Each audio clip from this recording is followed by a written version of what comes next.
masak apa tu?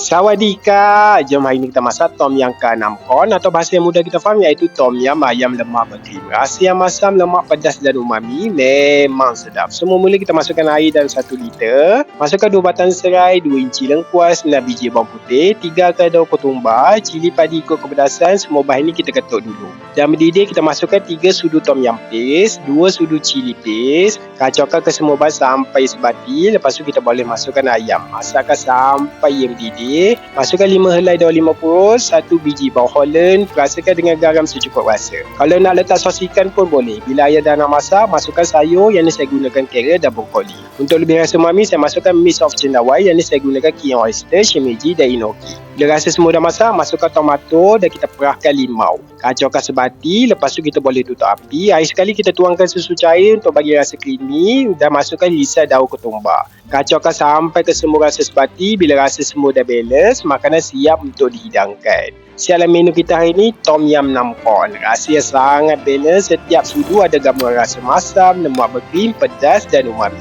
Dengan aroma yang wangi dan rasa yang manis yang semula jadi daripada cendawan, memang sedap bila makan. Untuk lebih lagi banyak resepi, boleh follow, like dan komen. Jom makan!